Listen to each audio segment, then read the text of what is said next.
বন্ধুরা মিলে রাস্তার পাশে খোলা মাঠে ক্রিকেট খেলছিলাম। তখন বিজয় বলল, সৌরভ, তুই তো দেখি ব্যাটিং করতে পারিস না, তুই বোলিং কর। আসলে সত্যি আমি তেমন ব্যাটিং করতে পারি না, তবুও বললাম আরেকটা বল কর, এটাই লাস্ট চান্স। ওকে, আশিক বল কর। দেখ, এবার আশিকের বলে একটা ছক্কা মারবই। দেখা যাবে। আশিক বল মারল, আমি চোখ বুজে দিলাম একটা শট। চোখ খুলে দেখি সবাই আমার দিকে চেয়ে আছে। আমি কিছু বুঝলাম না, তাই আশিককে জিজ্ঞাসা করলাম, কি রে তোরা এভাবে তাকিয়ে আছিস কেন? ভাই, আজকে তো কি শট দিলি! আমার বল কেউ আজ পর্যন্ত টাচ করতে পারলো না, আর তুই ছক্কা মেরে দিলি।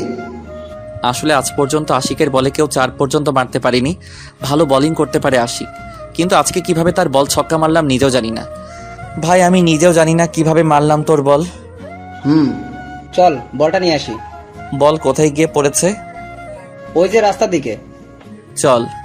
তারপর হাতে ক্রিকেট ব্যাটটা নিয়েই বল খুঁজতে গেলাম রাস্তার দিকে।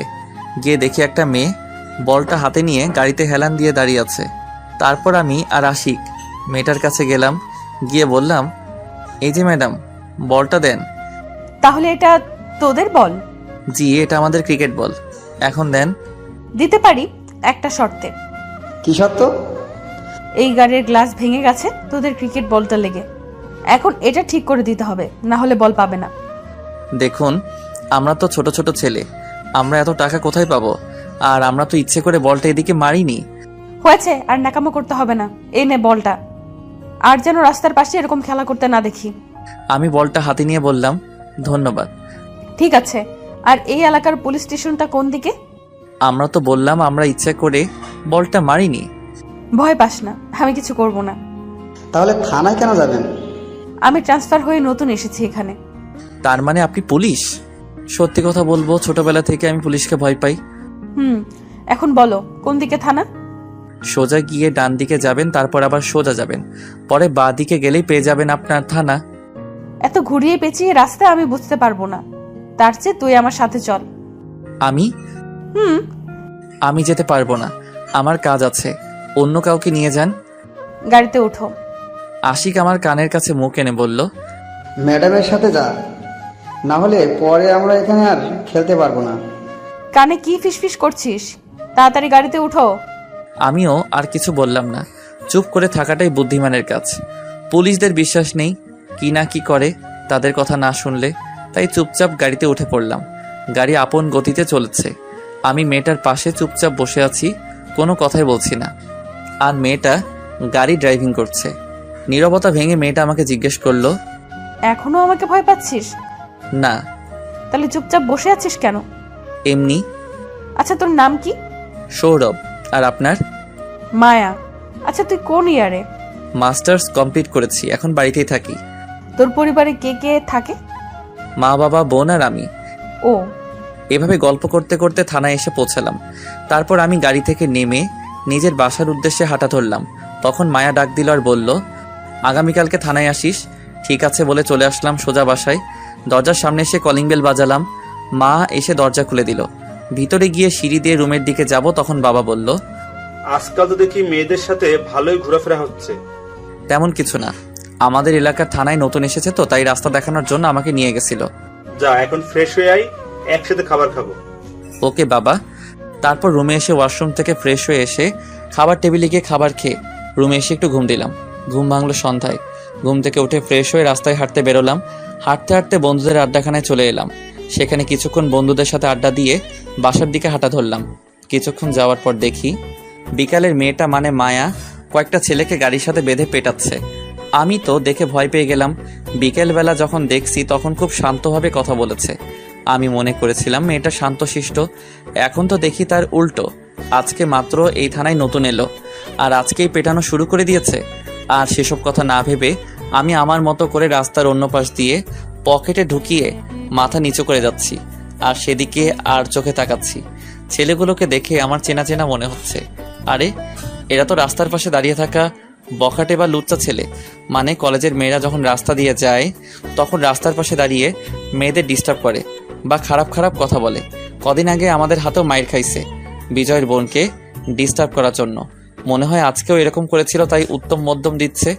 একসময় চোখ পড়লো মেয়েটার উপর, মানে মায়ার দিকে। বাব্বা, মেয়েটার কি শক্তি! একজন পুরুষের শক্তির সমান হবে। ছেলেগুলোকে এমনভাবে পেটাচ্ছে মনে হচ্ছে হসপিটালে যাওয়া ছাড়া উপায় নেই। আর ছেলেগুলো ব্যথায় ছুটে বলছে, ম্যাডাম জীবনে আর এরকম কাজ করব না, এবারের মতো ক্ষমা করে দেন। এবারের মতো ক্ষমা করে দিব, কিন্তু এই এলাকায় যেন আর না দেখি। মায়া একজন কনস্টেবলকে ডেকে বলল, এদেরকে হসপিটালে নিয়ে যাও। তারপর কনস্টেবল ছেলেদের হাতে পায়ে বাঁধা রশি খুলে গাড়িতে উঠিয়ে হসপিটালে নিয়ে চলে গেল। এতক্ষণ দাঁড়িয়েছিলাম, যখন হাঁটা দিব কি জানি কি মনে করে মায়া এদিকে তাকালো আর আমাকে দেখতে পেয়ে ডাক দিল, এই তুই সৌরভ না, এদিকে আয়। আমি মায়ার কথা শুনে ভয় পেয়ে যেই দৌড় দিতে যাব, কিছু একটার সাথে বাড়ি খেয়ে মাটিতে পড়ে গেলাম। যখন উঠতে যাব তখন চোখে সর্ষে ফুল দেখছি, পরে আর কিছু মনে নাই। যখন আমার জ্ঞান ফিরল তখন নিজেকে একটা রুমের মধ্যে আবিষ্কার করলাম। আমি উঠতে চেষ্টা করছি কিন্তু পারছি না, মাথাটা কেমন যেন ভার ভার লাগছে। তবুও কোনো মতে উঠে বসলাম। কপালে হাত বুলিয়ে দেখি পুরো কপালে ব্যান্ডেজ লাগানো, গলাও শুকিয়ে যাচ্ছে। কোনো মতে দাঁড়িয়ে চৌকিটা ধরে অন্য পাশে টেবিলের উপর রাখা পানির জগটার কাছে গেলাম। সেখানে রাখা চেয়ারটার উপর একটা হাত দিয়ে ভর করে আর অন্য হাত দিয়ে জগ থেকে গ্লাসে পানি ঢেলে পানি খেয়ে নিলাম। এখন মাথাটা কেমন যেন বেশি ভার মনে হচ্ছে আর চোখটা যেন কেমন গুলিয়ে যাচ্ছে। তখন দরজা খোলার শব্দ শুনে ভয় পেয়ে দরজার দিকে তাকালাম। চোখ দুটো কেমন ঘোলা ঘোলা, স্পষ্ট করে দেখা যাচ্ছে না, কিন্তু মুখটা চেনা চেনা লাগছে। তাই জিজ্ঞেস করলাম, কে আপনি? আর আমার দিকে এভাবে এগিয়ে কথাগুলো শেষ করে বলার আগেই আমি আবার জ্ঞান হারিয়ে ফেললাম। যখন আমার জ্ঞান ফিরল দেখি মায়ার কোলে আমি মাথা রেখে শুয়ে আছি আর মায়া আমার চুলগুলো বিলি কেটে দিচ্ছে। তা দেখে আমি ওঠার চেষ্টা করছি দেখে মায়া আমাকে বলল, উঠতে হবে না, শুয়ে থাক। তবুও আমি ওঠার চেষ্টা করছি আর মায়াকে বললাম, মায়া ম্যাডাম আমি বাড়িতে যাব। বলছি না চুপচাপ শুয়ে থাক। আমার জন্য মা বাবা বোনরা চিন্তা করবে, আমাকে এখন যেতে হবে। তোর কোথাও যেতে হবে না, আর আমি তোর ফোন বাড়িতে জানিয়ে দিয়েছি। কি বলেছেন? বলেছি তুই আজকে একজন ফ্রেন্ডের বাসায় থেকে যাবি। ও, মনে মনে ভাবছি মেয়েটার বুদ্ধি আছে, এখানে যে আছি সেটা বলেনি। কি ভাবছিস? কিছু না। তুই চুপচাপ শুয়ে থাক, আমি তোর জন্য খাবার নিয়ে আসছি। মায়া আমাকে তার কোল থেকে তুলে একটা বালিশ টেনে বালিশের উপর আমার মাথাটা রেখে সে উঠে চলে গেল। কিছুক্ষণ পর প্লেটে খাবার নিয়ে এসে আমার পাশে বসে প্লেটটা টেবিলে রেখে আমাকে বলল, উঠো। আমি মায়ার কাঁধে হাত দিয়ে কোনো মতে শোয়া থেকে উঠে বসলাম। তারপর আমি মায়াকে বললাম, একটু পানি দিবেন? পানি দিয়ে তুই কি করবি? হাত ধোবো। তোর হাত ধুতে হবে না, আমি খাইয়ে দিচ্ছি। নিজের হাত ধুয়ে প্লেটটা হাতে নিতে নিতে, আমি নিজেই খেতে পারবো, আপনি গিয়ে খেয়ে নিন। চুপচাপ খেয়ে নে, আর আমি এখন তোর সাথেই খাবো। আমি আর কিছু বললাম না। মায়া আমার মুখে খাবার তুলে দিচ্ছে আর আমি খাচ্ছি, আর সাথে মায়াও খাচ্ছে। আমি মায়ার দিকে তাকিয়ে দেখি তার চুলগুলো সামনের দিকে চলে আসছে, হাত দিয়ে সরাতেও পারছে না। এক হাতে আমাকে খাবার খাওয়াচ্ছে আর অন্য হাতে প্লেট ধরে আছে। তাই আমি তার চুল কানে গুঁজে দিচ্ছি। তা দেখে মায়া একটা মুচকি হাসি দিল। খাওয়া দাওয়া শেষ করে আমাকে ওষুধ খাইয়ে শুয়ে দিল। আমি শুয়ে শুয়ে ভাবছি মেয়েটা বাইরে থেকে দেখতে কঠোর হলেও মনটা ভীষণ ভালো। এসব ভাবতে ভাবতেই কখন যে ঘুমিয়ে পড়লাম। সকালে মুখে কিছু সুরসুরিতে ঘুমটা ভেঙে গেল। চোখ খুলে দেখি মায়ার চুলগুলো বাতাসের কারণে আমার মুখের উপর পড়ছে আর মায়া মনের সুখে আমার বুকে মাথা রেখে ঘুমাচ্ছে। আমার কিছুটা হলেও তার জন্য কষ্ট লাগলো, কারণ আমি যদি না থাকতাম তাহলে মেয়েটা আরামে তার সুন্দর বিছানায় শুতে পারত। মাথা তুলে দেখি মাথা ব্যথা কিছু হলেও কমেছে। তাই আমি মায়াকে একপাশে সরিয়ে উঠে তাকে কোলে নিয়ে উঠিয়ে বিছানায় শুয়ে দিলাম, যেন এক রূপকথার পরই ঘুমিয়ে আছে। একদম বাচ্চার মতো লাগছে ঘুমন্ত অবস্থায় তাকে। অজান্তেই মায়ের কপালে একটা চুমু দিয়ে দিলাম। তারপর একটা কাগজে লিখলাম, সাহায্য করার জন্য ধন্যবাদ। কাগজটা টেবিলের উপর রেখে আমি চলে আসলাম। মায়ার বাসা থেকে বের হয়ে রাস্তা দিয়ে হাঁটছিলাম, তখন হঠাৎ মাথাটা ঝিমঝিম করে উঠল। প্রচণ্ড ব্যথা শুরু হয়ে গেল। এখন তো রিক্সাও পাওয়া যাবে না এই ভোর সকালে। তাই কোনো উপায় না পেয়ে আশিককে ফোন দিলাম। কিছুক্ষণ রিং হওয়ার পর আশিক ফোন তুলল। হ্যাঁ বল। একটা সমস্যায় পড়েছি, একটু তাড়াতাড়ি আয়। কি সমস্যা আর কোথায় তুই? আমি এই জায়গায় আছি। আমি আসছি, তুই 5 মিনিট অপেক্ষা কর। ফোন পকেটে রেখে দিয়ে সামনের একটা ইটের উপর বসে পড়লাম। মাথায় হাত দিয়ে খুব যন্ত্রণা করছে মাথাটা। কিছুক্ষণ অপেক্ষা করার পর আশিক বাইক নিয়ে হাজির। এসে জিজ্ঞাসা করলো, কি হয়েছে আর তোর মাথায় ব্যান্ডেজ কেন? আগে আমাকে তোর বাসায় নিয়ে চল, তারপর তোকে সব বলছি। ওকে আয়, বাইকে উঠে পড়। আমি গিয়ে বাইকে উঠে পড়লাম। আশিক বাইক স্টার্ট দিল। তারপর চললাম আশিকের বাসায়। অন্যদিকে মায়ার ঘড়ির অ্যালার্মে ঘুম ভেঙে যায়।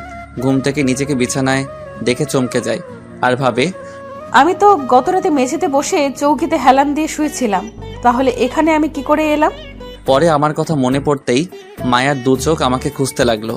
এদিক ওদিক তাকিয়েও যখন আমাকে দেখলো না, তখন তার চোখ যায় টেবিলটার উপরে, আর সেখানে কাগজে বড় করে লেখা, সাহায্য করার জন্য ধন্যবাদ। লেখাটা পড়ে মায়া অজান্তেই ফিক করে একটা হাসি দেয় আর ভাবে, এর ভোরবেলায় ছেলেটা কি বাড়ি চলে গেছে? ছেলেটা মাথায় তো প্রচন্ড আঘাত পেয়েছে, তাহলে কিভাবে একা যাবে? মায়া মনে মনে ভাবে, আমি কেন ছেলেটার কথা ভাবছি? ধ্যাৎ। বলে মায়া বিছানা থেকে উঠে ওয়াশরুমে চলে যায়। ওয়াশরুম থেকে ফ্রেশ হয়ে এসে মায়া বিছানা ঠিক করতে যায়। যে চাদরটা তুলে ভাঁজ করতে যাবে, তখন একটা মানিব্যাগ চাদর থেকে ছিটকে এসে মেঝেতে পড়ে। মায়া কৌতূহল বশত চাদরটা রেখে মানিব্যাগটা তুলে দেখে ব্যাগে কিছু টাকা আর একটা ছিঁড়া ফটো। মায়া মানিব্যাগ থেকে ছিঁড়া ফটোটা বের করে দেখে বড় রকমের একটা টাসকি খায়, কারণ ফটোতে মায়ার ছোটবেলায় তার মনের মানুষের সাথে তোলা ফটোর অর্ধেক ফটো। মায়া তাড়াতাড়ি করে তার পার্স ব্যাগ থেকে তার কাছে থাকা এরকমই একটা অর্ধেক ছিঁড়া ফটো বের করে মানি ব্যাগ থেকে পাওয়া ফটোর সাথে মিলিয়ে দেখে, আর সেটা মিলেও যায়। মায়া ভাবে, এই মানিব্যাগটা কার হতে পারে, নাকি সৌরভের? সৌরভকে জিজ্ঞেস করলেই বোঝা যাবে এই মানিব্যাগটা কার। মায়া আর কিছু না ভেবে ঘড়ির দিকে তাকিয়ে দেখে অফিসের সময় হয়ে গেছে, তাই তাড়াতাড়ি করে পুলিশের ইউনিফর্ম পরে থানার দিকে রওনা দেয়। এদিকে আমি আর আশিকের বাসায় পৌঁছালাম। আমি বাইক থেকে নেমে ভিতরে গিয়ে সোজা আশিকের রুমে গিয়ে তার বিছানায় শুয়ে পড়লাম, কারণ মাথাটা বেশি ব্যথা শুরু হচ্ছিল। আমাকে এভাবে শুয়ে পড়তে দেখে আশিক জিজ্ঞেস করলো, সৌরভ, তুই ঠিক আছিস তো, নাকি শরীর খারাপ করছে? আমি ঠিক আছি, মাথার ব্যথাটা প্রচণ্ডভাবে ব্যথা শুরু হয়েছে। ও, তাহলে তুই শুয়ে রেস্ট নে, আমি একটু বাজার থেকে ঘুরে আসি। আসলে আশিকের বাবা আশিক ছোট থাকতেই মারা যায়, আর তাদের ছোট একটা ব্যবসা আছে, সেটাকে তার মা দেখাশোনা করে, আর তার বড় ভাই দেশের বাইরে থাকে, তাই তাকে রোজ বাজার করতে হয়। আমার জন্য ব্যথার ওষুধ নিয়ে আসিস, টাকা নিয়ে যায়। এই বলে আমি পকেটে হাত দিয়ে দেখি পকেটের মানিব্যাগটা নেই, মনে হয় কোথাও পড়ে গেছে, না হলে মায়ার বাড়িতে ফেলে এসে পড়েছি। তাই আশিককে বললাম, দোস্ত, মানিব্যাগটা আনতে ভুলে গেছি, তুই একটু তোর টাকা দিয়ে কষ্ট করে ওষুধ এনে দে, আমি পরে তোর টাকা দিয়ে দিব। আরে আমি তো তোর জন্য ওষুধ আনতে যাচ্ছি, আর সেই সাথে বাজারটাও করে আসবো। ধন্যবাদ দোস্ত। ঠিক আছে, ফ্রেশ হয়ে নাস্তা খেয়ে নিস, টেবিলে রাখা আছে। ওকে। আশিক বাজারে চলে গেল। আমি আরও কিছুক্ষণ শুয়ে থাকলাম। যখন মাথার ব্যথাটা একটু কমলো, উঠে ওয়াশরুমে গিয়ে ফ্রেশ হয়ে এসে টেবিলে রাখা নাস্তাটা থেকে হালকা কিছু খেয়ে নিলাম। তারপর 2 গ্লাস পানি খেয়ে আবার বিছানায় গিয়ে শরীরটাকে একটু হেলিয়ে দিলাম। তখন হঠাৎ মনে পড়লো আমার মানিব্যাগের কথাটা। মানিব্যাগের কথাটা মনে হতেই চোখ দিয়ে কয়েক ফোঁটা জল গড়িয়ে পড়লো। তার কারণ আমার ছোটবেলার সেই ভালোবাসার মানুষের ফটো। এই একটাই ফটোর অর্ধেক ছিল আমার কাছে, আর অর্ধেকটা ভালোবাসার মানুষের কাছে। পাঠক ভাইরা, চলো ছোটবেলার সময় ফিরে যাই। যখন আমি ছোট ছিলাম তখন আমরা গ্রামে থাকতাম। সেখানেই মিলে আমার মনে রাজকন্যার দেখা। আমাদের গ্রামে একটা নতুন পরিবার নতুন এসেছে আমাদের বাড়ির পাশেই, আর ওই নতুন পরিবারে ছিল আমার মনের রাজকন্যা। তখন আমার বয়স 6 কি 7 হবে, আর আমার মনের রাজকন্যাটার 5 কি 6 বছর হবে। পাশের বাড়ির মেয়েটা প্রায় আমার সাথে খেলতে আসতো। মেয়েটা হঠাৎ একদিন এসে আমাকে বলে, আমি I love you. I love you too. তখন কি আর আই লাভ ইউ মানে বুঝতাম, তাই আমিও বলে দিয়েছিলাম। একদিন তো দুজন এক হয়ে একটা মেলা দেখতে চলে গিয়েছিলাম। জমানো টাকাটা নিয়ে সেখানে একজন কাকুকে দুজন হয়ে বললাম, কাকু কাকু আমাদেরও ছবি তুলে দিবে? কেন নয়, তোমাদের মতো ছোট ছোট ছেলে মেয়েদের ছবি তুলতে আমার ভালোই লাগে। তাহলে ছবি তুলে আমাদেরকে একটা ছবি দিয়ে দিবে? তাহলে চলো আমার সাথে আমার দোকানে। তারপরে কাকুর সাথে কাকুর দোকানে গিয়ে ছবি তুলে কাকু আমাদেরকে একটা ছবি দিয়ে দিল খামে ভরে। সেটা নিয়ে আমরা খেলতে খেলতে আবার বাড়িতে চলে আসি, আর ছবিটা আমার কাছেই আমি রাখলাম। একদিন শহর থেকে খবর আসলো নানু মারা গেছে, সবাই যাওয়ার জন্য তৈরি হচ্ছে। তখন আমি মাকে জিজ্ঞাসা করলাম, মা মা মা আমরা কি এখানে আর থাকবো না? দেখ বাবা, আমাদেরকে এখন থেকে শহরে থাকতে হবে, কারণ তোমার নানি যে সেখানে একা হয়ে যাবে, তাই আমরা সেখানেই তোমার নানির সাথে থাকবো। তোমরা চলে যাও, আমি সেখানে যাব না। দেখ বাবা, এরকম করে না, তাছাড়া এখানে আমরা মাঝে মাঝে বেড়াতে আসবো। তাহলে আমি যাব। এই তো আমার ছেলে। তারপর আমি আমার আর তার ছবিটা নিয়ে তার বাড়িতে গেলাম। দেখি সে তাদের বাগানে খেলছিল। আমি তার কাছে গিয়ে বললাম, আমরা চলে যাচ্ছি, আর এখানে আসবো না। তখন সে কান্না করে বলে, সেখানে গেলে আমাকে ভুলে যাবে না তো? তার জন্য এই ছবির অর্ধেক তুমি রাখো আর অর্ধেক আমার কাছে থাকবে। তারপর ছবিটা ছিঁড়ে আমার ছবিটা তার কাছে আর তার ছবিটা আমার কাছে রাখলো। যখন আমরা শহরে চলে যাচ্ছিলাম তখন সে খুব কান্না করেছিল, আমিও করেছিলাম। যখন আমি বড় হতে লাগলাম বুঝতে পারতে লাগলাম তাকে আমি ভালোবেসে ফেলেছি। পরে যখন আমি বড় হয়ে তাকে নিতে গ্রামে আসলাম, এসে শুনি তারা নাকি এখান থেকে চলে গেছে। সেদিন আমি খুব কেঁদেছিলাম তার জন্য। তারপর থেকে আমি তার ছবি নিয়ে বেঁচে আছি। যাক, এখন বর্তমানে আসি। শুয়ে শুয়ে ছবিটার কথা ভাবছি আর চোখের জল ফেলছি। ছবিটা আমি হারিয়ে ফেললাম না তো? তখন মনে পড়লো মায়ার কথা। সেখানে মনে ছবিটা পড়েছে। আমাকে সেখানে তাড়াতাড়ি যেতে হবে। যেই উঠে দরজা খুলে সামনে তাকিয়ে আমি অবাক, কারণ দরজার সামনে মায়া দাঁড়িয়ে আছে আর মায়ার পিছনে দেখি আশিক দাঁড়িয়ে আছে। আমি মায়াকে জিজ্ঞেস করলাম, ম্যাডাম আপনি এখানে? তুই চলে আসবি কেন এত সকালে? আর আমাকে বলার প্রয়োজন মনে করলি না?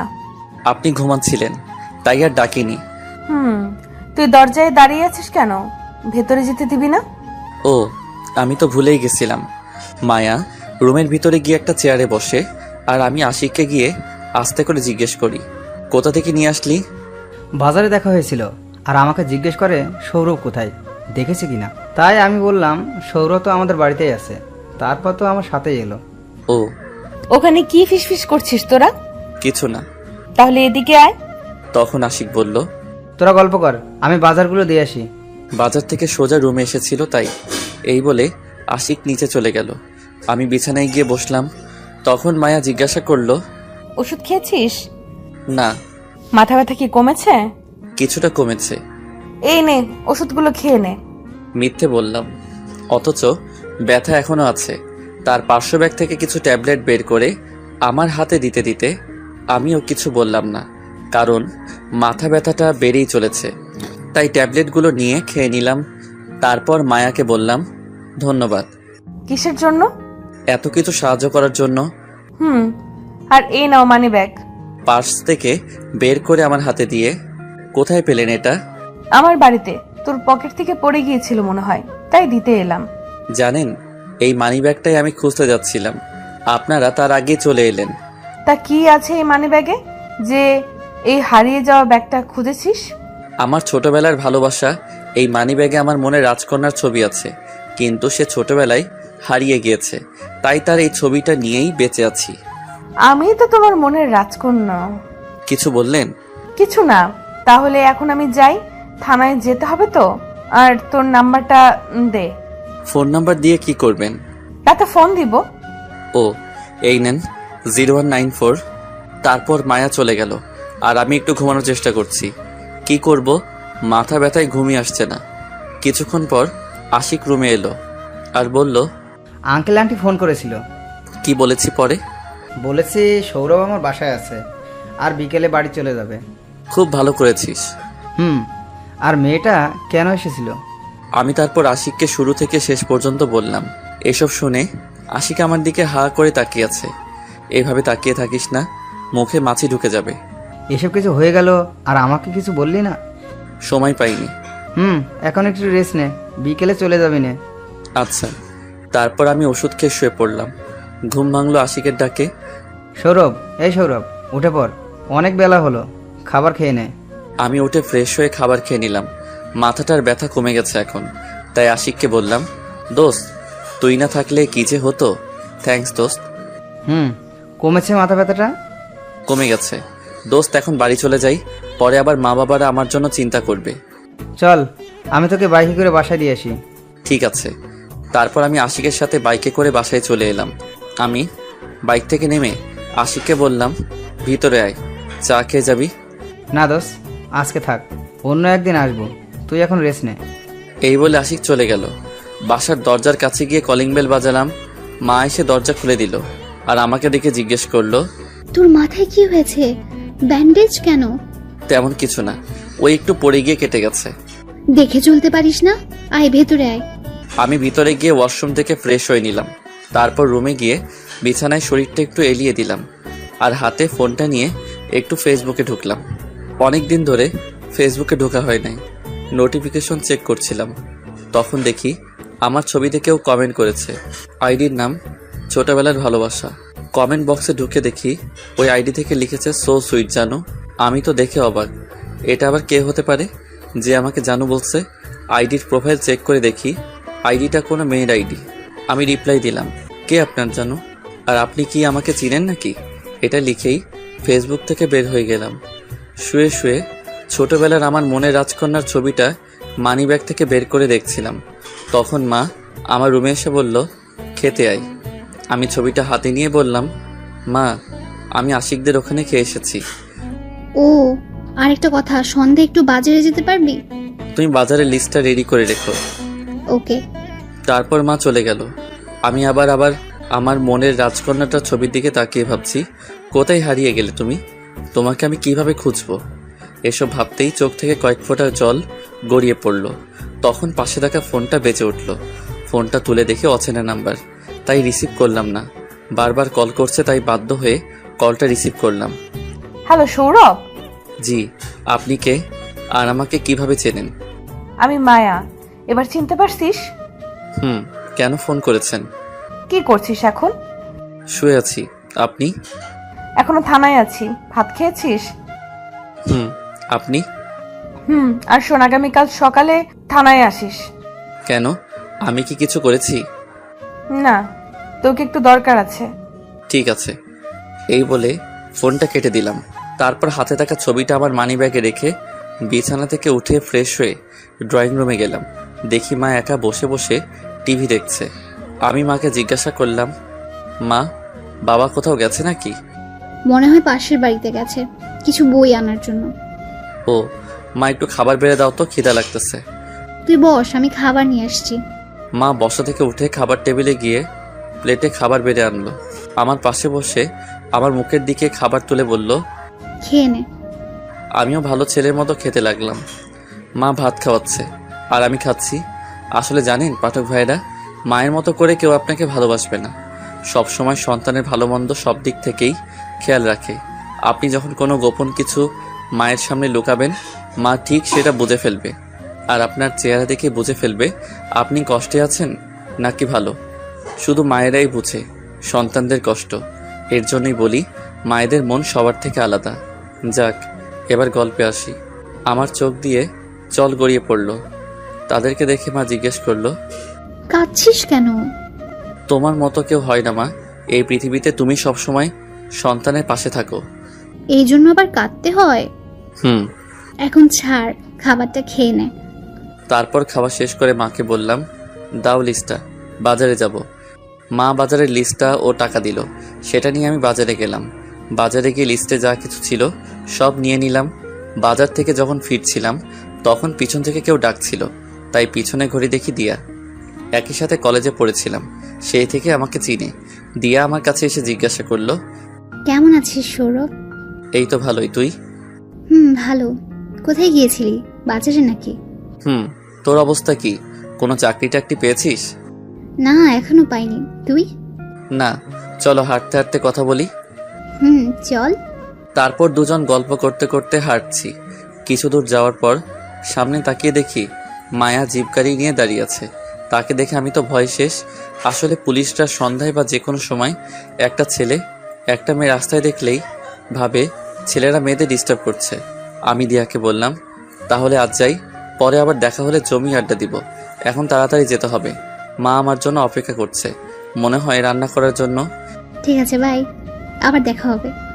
দিয়ার কাছ থেকে বিদায় নিয়ে বাড়ির উদ্দেশ্যে রওনা দিলাম। এদিক ওদিক না তাকিয়ে সোজা হাঁটা শুরু করলাম, মাথা নিচু করে। কিছু দূর যাওয়ার পর কিছু একটার সাথে ধাক্কা খেলাম। মাথা তুলে সামনে তাকিয়ে অবাক, সামনে মায়া দাঁড়িয়ে আছে। মনে হয় মায়ার সাথে ধাক্কা খেয়েছি। মায়া আমার দিকে রাগী চোখে তাকিয়ে আছে। সেটা দেখে আমি আরো ভয় পেয়ে গেলাম, কারণ যেভাবে তাকিয়ে আছে যেন কাঁচাই চিবিয়ে খেয়ে ফেলবে। তখন আমি সরি বলে পাশ কাটিয়ে আসছিলাম, তখন মায়া আমার হাতটা ধরে ফেললো। আমি তো ভয় শেষ, কি না কি করে। পুলিশদেরকে আমার একদম বিশ্বাস নেই। তখন মায়া জিজ্ঞেস করলো, মেয়েটা কে? তখন আমি বললাম, আমার কলেজ লাইফের ফ্রেন্ড। ও, আর একটা কথা বলি, মনে রেখো আর কোনো মেয়ের সাথে কথা বলতে যেন না দেখি। কেন? মেয়েদের সাথে কথা বললে কি হবে? আর তাছাড়া আপনিও তো একটা মেয়ে। আমি ছাড়া অন্য মেয়ের সাথে কথা বলবি না, ঠিক আছে? আর যদি দেখি তাহলে একেবারে লকআপে ভরে দিব। কেন? আমার ইচ্ছা। ও, এখন সরেন, বাড়িতে যেতে হবে। আয়, আমি তোকে গাড়িতে করে বাসায় পৌঁছে দিয়ে আসি। আমি যেতে পারবো। বেশি কথা বলিস কেন? গাড়িতে ওঠ। যেতে চাইছিলাম না, মায়ার জোরাজোরিতে যেতে হলো। তারপর গাড়িতে উঠে পড়লাম। গাড়ি গতিতে চলছে, আমি চুপ করে বসে আছি। নীরবতা ভেঙে মায়া বলল, আচ্ছা সৌরভ, তোর কি কোনো গার্লফ্রেন্ড আছে? নেই, তবে ছোটবেলায় ছিল একজন, হারিয়ে ফেলেছি তাকে। তাই আর এই প্রেম ভালোবাসায় জড়াইনি। কেন? কারণ সে যদি আবার ফিরে আসে, যদি সে ফিরে না আসে? তাহলে এইভাবেই একা কাটিয়ে দিব বাকিটা জীবন। আর আমার বিশ্বাস সে ফিরে আসবে। ও, গাড়ি থামান, বাসায় এসে গেছি। আসলে কখন যে বাসার সামনে চলে আসলাম নিজেই বুঝিনি। এটা তোদের বাসা? চলেন, চা খেয়ে যাবেন। না, আজকে থাক, পরে একদিন আসবো। এই বলে আমি বাসার ভিতরে চলে যাচ্ছিলাম, তখন আবার মায়া ডাক দিয়ে বলল, আগামীকাল রেডি থেকে ঘুরতে যাব। ঠিক আছে। তারপর আমি ভিতরে চলে গেলাম। গিয়ে মায়ের কাছে বাজারটা দিয়ে ওয়াশরুমে গিয়ে ফ্রেশ হয়ে নিলাম। রুমে এসে ফোন হাতে নিয়ে একটু ফেসবুকে ঢুকলাম। কিছুক্ষণ নিউজ ফিডে স্ট্যাটাস দেখার পর একটা মেসেজ আসলো ছোটবেলার ভালোবাসা নামের আইডি থেকে। আমি মেসেজটা চেক করে দেখি, লিখেছে, কি করছো জান? মেসেজটা পড়ে তো আমি অবাক, কারণ এসব মেসেজ তো আমাকে কেউ দিবে না। তাই আমি রিপ্লাই দিলাম, কে আপনি, আর আমাকে জান টান এসব কি বলছেন? তখন আবার মেসেজ আসলো, রিপ্লাই দিল, তুমি আমার জান, বুঝলে? আর আমাকে তুমি চিনবা না, বুঝছো? আমি মেসেজটা সিন করে আর রিপ্লাই দিলাম না।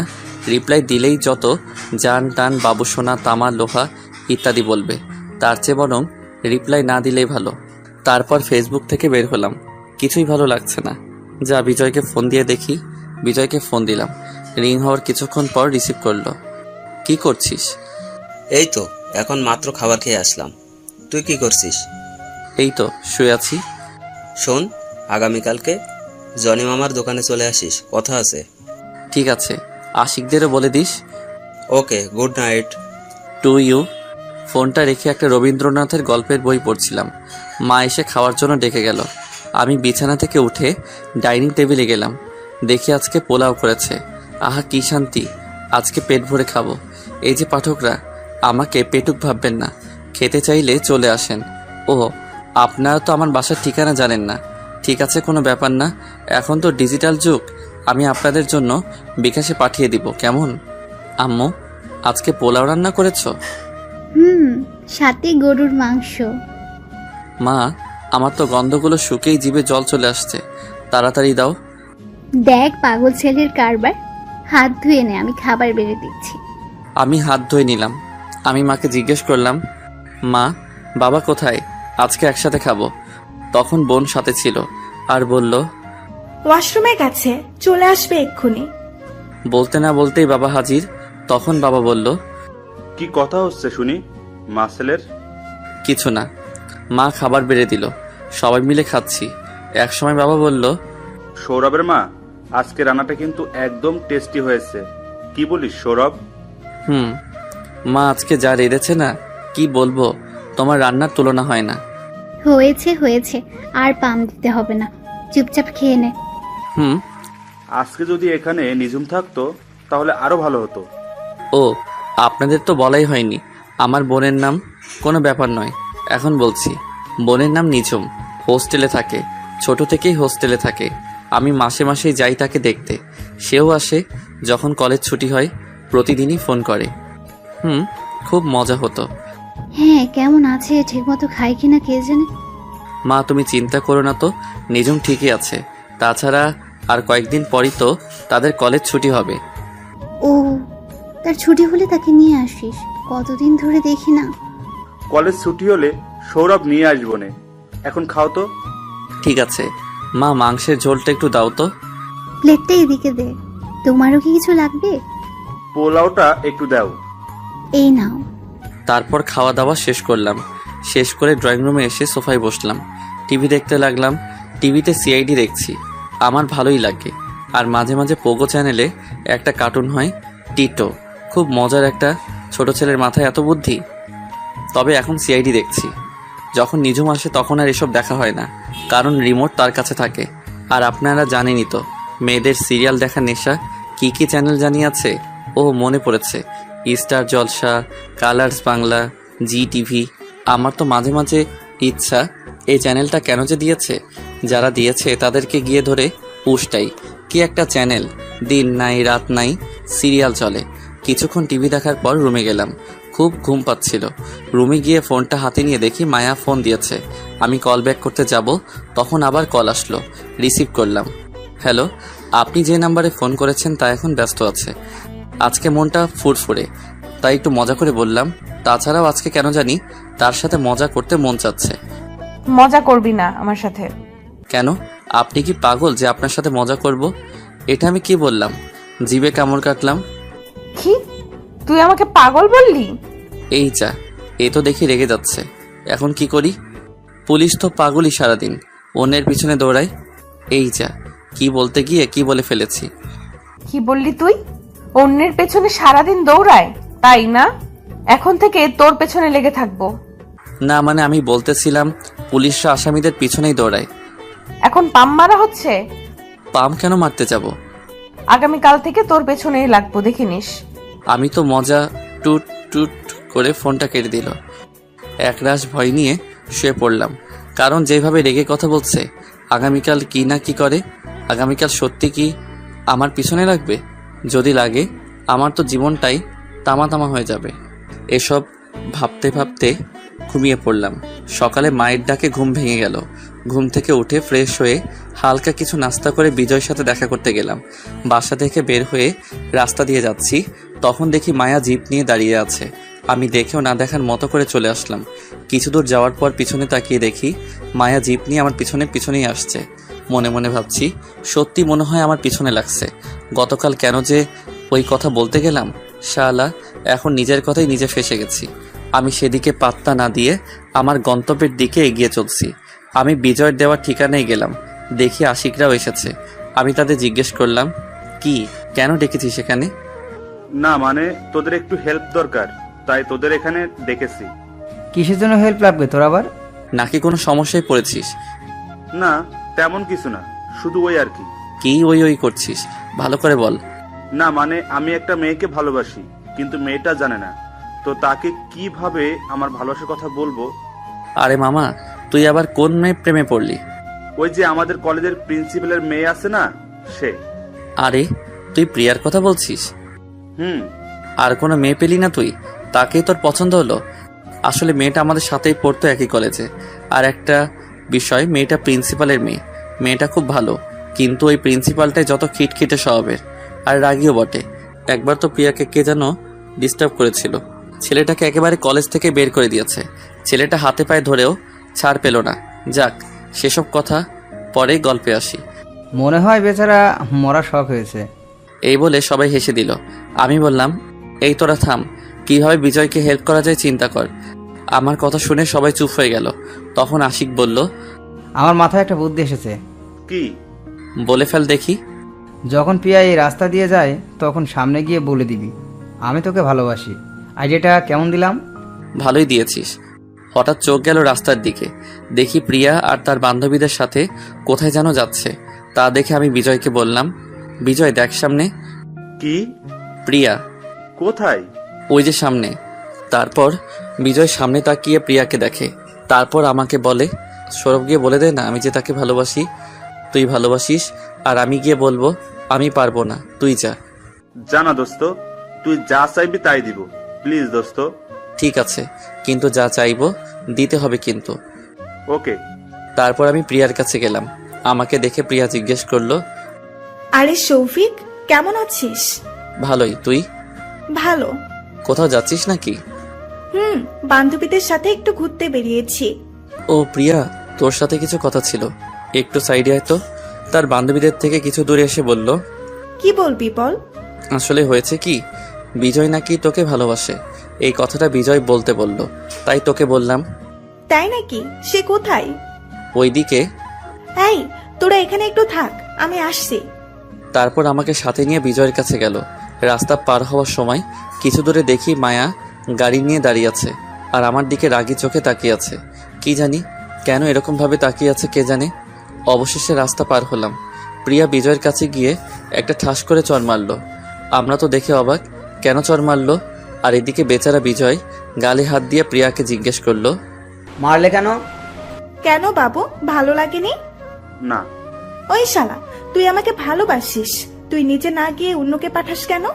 তো কি করব, তোর বাবার ভয়েই তো বলতে পারি নাই। ভয় পেলে আমাকে ভালোবাসতে পারবি? না। এবার আমাকে প্রপোজ কর দেখি। প্রিয়ার কথা শুনে বিজয় অবাক হয়ে বলল, তার মানে তুমি আমাকে ভালোবাসো? কলেজ থেকেই। তাহলে বলনি কেন? হারানোর ভয়ে বলিনি, যদি তুমি না বলে দিতে। তাই? এবার আমাকে প্রপোজ করো। তারপর বিজয় হাঁটু গেড়ে প্রিয়াকে প্রপোজ করে। প্রিয়াও বিজয়ের হাত ধরে তুলে জড়িয়ে ধরে। তখনই প্রিয়ার বান্ধবীরা এসে বলে, আমরাও এখানে আছি কিন্তু। এই বিজয়, এখন কিন্তু যা চাইবো তাই দিতে হবে। কি চাস বল? বেশি কিছু না, ওই পোলাও আর বিরিয়ানি খাওয়ালেই হবে সবাইকে। তাহলে আগামীকাল সকালে চলে আসিস আশিকদের নিয়ে আমার বাড়িতে। আন্টি রান্না কতদিন ধরে খাই না। ঠিক বলেছিস। তখন প্রিয়ার এক বান্ধবী এসে বলল, হ্যালো, হাই, আমি নীলা। আমি সৌরভ। আচ্ছা, আপনার কি কোনো গার্লফ্রেন্ড আছে? নেই। তাহলে তো আমারও হয়েই গেল। মানে এখন আমি আপনার সাথে প্রেম করব, তাই। কি সব বলছেন? আপনার মাথা ঠিক আছে? একদম ঠিক আছে। নীলার সাথে কথা বলছিলাম। তখন প্রিয়া বলল, চলো সবাই, আজকে তোদের জন্য ফুচকা খাওয়াবো। তারপর সবাই চলে গেল ফুচকার দোকানে। আমি তারপর নীলাকে কিছু বলিনি। তখন আমি রাস্তার ওপাশে তাকিয়ে দেখি মায়া দাঁড়িয়ে আছে। তা দেখে তাদেরকে বললাম, তোরা যা, আমার কাজ আছে একটু। তোর আবার এ সময় কি কাজ? আমি আশিকের কানের কাছে গিয়ে বললাম, রাস্তার ওপাশে দেখ কে আছে। আশিক আমার কথা শুনে তাকিয়ে দেখে মায়া পুলিশ ড্রেসে দাঁড়িয়ে আছে। পরে আশিক জিজ্ঞেস করে, মেয়েটা কি পুলিশ? আর সকাল থেকে আমাকে ফলো করেছে। এই, তুই কাউকে বলিসনি তো আবার? আরে না। তাহলে তোর পিছনে লেগে আছে কেন সকাল থেকে? তারপর আমি গতকাল রাতের ঘটনাটা বললাম। তা শুনে আশিক বলল, তোকে মনে হয় ম্যাডাম ভালোবেসে ফেলেছে। আমাকে? তা নয় তো কি, যেভাবে তোর পিছনে লাগছে তা দেখে তো আমার তাই মনে হয়। যা গিয়ে জিজ্ঞেস কর কি জন্য এখানে এসেছে। ঠিক আছে, তোরা যেতে থাক তাহলে। ওকে। তাদেরকে পাঠিয়ে দিয়ে আমি মায়ার কাছে গেলাম। গিয়ে জিজ্ঞেস করলাম, এই যে আপনি আমার পিছনে লাগছেন কেন? গতকাল রাতে তুমিই তো বলছিলা পুলিশরা শুধু শুধু মানুষের পেছনে দৌড়ায়, তাই আজ থেকে তোমার পেছনে লেগেছি। আচ্ছা, আপনি কি আমাকে ভালো টালোবাসেন নাকি? তা বলতেও পারো, কিন্তু কেন? না মানে আপনি তুই থেকে তুমিতে চলে গেলেন তাই। আর শুনেন, আমি কিন্তু আপনাকে ভালোবাসতে পারবো না। কেন? কারণ আমার ছোটবেলার ভালোবাসা এখনো আছে। হারিয়ে গেলেও আমার বিশ্বাস সে ফিরে আসবে। তোমার সামনেই তো দাঁড়িয়ে আছে। কিছু বললেন? না, কিছু না। ও, তাহলে এখন যাই। এই বলে চলে যাচ্ছিলাম। তখন মায়া বলে উঠল, কোথায় যাচ্ছ? নাকি ওই ডাইনিমিটার কাছে যাবে? কেন, কোনো সমস্যা আছে আপনার? হ্যাঁ, আমার অনেক সমস্যা, কারণ আমি তোমাকে ভালোবাসি। কখন থেকে? যেদিন তুমি মাথায় আঘাত পেয়েছিলে সেদিন থেকেই। ও, তোমাকেও আমাকে ভালোবাসতে হবে। পারবো না। কি বললাম? কই কিছু না তো। এখন চলো। কোথায়? প্রেম করতে। আমি যাব না। তোমাকে যেতেই হবে। এই বলে আমাকে টেনে গাড়িতে উঠালো। আমি আর কিছু বললাম না। যেভাবে রেগে আছে এখন। মায়া গাড়ি চালাচ্ছে আর আমি চুপ করে বসে আছি। কিছু দূর যাওয়ার পর মায়া গাড়িটা পার্কের সামনে থামালো। মায়া গাড়ি থেকে নেমে বলল, নামো। আমিও চুপচাপ গাড়ি থেকে নেমে পড়লাম। তারপর দুজনে পার্কের ভিতরে গেলাম। পার্কের ভিতরে গিয়ে একটা বেঞ্চে বসলাম। চুপচাপ বসে আছি। আমি আশেপাশে তাকিয়ে দেখি একজন আরেকজনকে কিস করছে। তা দেখে আমি বুঝে গেলাম এটা প্রেম করার জায়গা। কিছুক্ষণ পর মায়া নরম সুরে বলল, সৌরভ, তুমি কি আমাকে সত্যিই ভালোবাসতে পারবে না? না। কেন? নাকি তোমার ছোটবেলার ভালোবাসাকে ভুলতে পারছো না? ধরে নাও তোমার ভালোবাসা এসে গেছে। মানে? আমি জানি তোমার ছোটবেলার ভালোবাসাকে, যার ছবি আজও তুমি মানি ব্যাগে নিয়ে ঘুরো। কি ঠিক বললাম তো? মায়ের কথা শুনে আমি অবাক হয়ে গেলাম, কারণ সে কিভাবে জানলো এসব বিষয়ে। তাই অবাক হয়ে মায়াকে জিজ্ঞাসা করলাম, আপনি এসব জানেন কিভাবে? তাছাড়া তোমার ছোটবেলার সবকিছুই আমি জানি। মানে তুমি ছোটবেলার একটা মেয়েকে খুব ভালোবাসো, তার জন্য এতদিন ধরে অপেক্ষা করছো। তা আপনি কি করে জানলেন? কারণ মেয়েটা আমার বাড়িতেই আছে। তাড়াতাড়ি চলেন, আসলে প্রিয় মানুষটাকে দেখতে মনটা খুবই ছটফট করছে। কোথায়? আপনার বাড়িতে। ও চলো। তারপর মায়ের সাথে করে পার্ক থেকে মায়ার বাড়িতে চললাম। মায়ার বাড়িতে পৌঁছে আমি গাড়ি থেকে নেমে তাড়াতাড়ি মায়ার বাসার ভিতরে গেলাম। আমার এরকম করা দেখে মায়া জিজ্ঞাসা করলো, তুমি এমন করছো কেন? কারণ তাকে অনেকদিন পর দেখবো তো তাই। আর তর্স হয়েছে না। কোথায় সে? তোমার পাশেই তো দাঁড়িয়ে আছে। আমি মায়াকে আবার জিজ্ঞেস করলাম, কোথায় সে? আছে। তারপর মায়া তার ঘরের দরজা খুলে, আর আমি ভিতরে গিয়ে কাউকে দেখতে না পেয়ে মায়াকে জিজ্ঞাসা করি, ঘরে তো কেউ নেই, কোথায় আছে সে? কেন, আমি তো আছি। মানে আমি তোমার ভালোবাসা। আপনি? আমি। কেন বিশ্বাস হচ্ছে না? না। তাহলে তোমার মানি ব্যাগটা দাও। কেন? দিতে বলছি, দাও। আমিও আর কিছু বললাম না, পকেট থেকে বের করে দিয়ে দিলাম। মায়া মানি ব্যাগটা নিয়ে ব্যাগ থেকে সেই ছবিটা বের করলো। তা দেখে আমি বললাম, এটা আমাকে দিয়ে দিন। মায়া চুপ করে আছে। মায়া তার পার্স থেকে আরেকটা ছবি বের করে, সেটা দেখে তো আমি চমকে যাই, কারণ আমার কাছে যে ছিঁড়া ছবিটা ছিল সেটা তার অর্ধেক। আমি মায়াকে জিজ্ঞাসা করলাম, এই ছবিটা আপনি কোথায় পেয়েছেন? ছোটবেলা থেকেই আমার কাছে ছিল। আর এই ছবিটা তুমি কোথায় পেয়েছো? আমার মানি ব্যাগে যে ছবিটা ছিল সেটা দেখিয়ে। কেন? আর এই ছবিতে আমার ছোটবেলার ছবি? মায়া আর কিছু না বলে সোজা এসে আমাকে জড়িয়ে ধরলো। আমি তো অবাকের পর অবাক হচ্ছি, কেন এমন করছে মায়া? আর ছবিটার অর্ধেক অংশটাও তার কাছে। তাহলে কি মায়া আমার? না, আর কিছু ভাবতে পারছি না। এদিকে মায়া আমাকে জড়িয়ে ধরে আছে। ছাড়াতে চেষ্টা করছি, কিন্তু কোনো মতে ছাড়াতে পারছি না। মায়া বলছে, এরকম করছো কেন? জানো তোমার জন্য আমি কতটা অপেক্ষা করেছি? আর নয়। কি সব বলছেন? ঠিকই বলছি। আর তুমি মনে হয় আমাকে এখনো বিশ্বাস করতে পারছো না। তাহলে এই দেখো। আমাকে ছেড়ে দিয়ে তার শার্টের হাতা তুলে আমাকে দেখিয়ে, আমি তো দেখে বিশ্বাসই করতে পারছি না। এটা কি করে সম্ভব? তার হাতে এই অক্ষরের একটা ট্যাটু আঁকা। তা দেখে আমি বুঝে গেলাম এটা সেই মানুষটাই। যখন আমরা ছোটবেলায় স্কুলে যেতাম তখন বড় ভাইদের হাতের ট্যাটু দেখে আমাদেরও ইচ্ছা হয়েছিল হাতে ট্যাটু আঁকতে। তারপর একদিন আমরা এক বড় ভাইয়ের কাছে গিয়ে হাতে ট্যাটু লিখে আঁকি। আমার নামের প্রথম অক্ষর এস তার হাতে, আর তার নামের এম অক্ষর আমার হাতে আঁকি। যাক, এখন বর্তমানে আসি। আমি মায়াকে কিছু বলার আগেই মায়া বলে উঠল, তোমার হাতেও কিন্তু এম অক্ষরের ট্যাটু আছে। আমি এখন আরো নিশ্চিন্ত হলাম, কারণ আমার হাতে যে ট্যাটু আছে সেটা আমি আর সে ছাড়া কেউ জানতো না। আমি কোনো কথা না বলে মায়াকে গিয়ে জড়িয়ে ধরে কান্না করে দিলাম। এই কান্না কষ্টের কান্না নয়, আনন্দের কান্না। আমাকে কান্না করতে দেখে মায়া বলল, এই একদম কান্না করবে না, তাহলে কিন্তু আমিও খেতে দেব। তাহলে কাছে থেকেও আমাকে বলনি কেন? তুমি আমার সেই তুমি। বলতে চেষ্টা করেছি কিন্তু পারিনি। আর ফেসবুকে যে আইডি থেকে তোমাকে মেসেজ দিত, সেই মেসেজটাও আমিই দিতাম। অনেক ভালোবাসি তোমাকে। ভালোবাসবে তো আমাকে? কি বলো? আমিও তোমাকে অনেক অনেক ভালোবাসি, তাই তো আজ পর্যন্ত কোনো মেয়ের প্রস্তাবে রাজি হইনি। তুমি আসবে বলেই। কি? তোমাকে মেয়েরা প্রেমের প্রস্তাব দিত? কিন্তু আমি রাজি হইনি। আজকেও একটা মেয়ে আমাকে কথাটা বলার আগেই মায়া বলল, ওই ডাইনিটা বলেছিল তো? যারা যারা আমার বরকে প্রেমের প্রস্তাব দিয়েছে তাদের এক একটাকে তো আমি হাজতে ভরবো। আমি মুচকি মুচকি হাসি দিয়ে তার দিকে তাকিয়ে আছি। রাগলে তার গাল দুটো কেমন যেন লাল হয়ে যায়, আর তাকে দেখতেও তখন খুব সুন্দর লাগে। আমার হাসি দেখে মায়া জিজ্ঞেস করলো, এই তুমি হাসছো কেন? না মানে এই যে তুমি বর বললে তাই। এই কারণে তুমি হাসছো?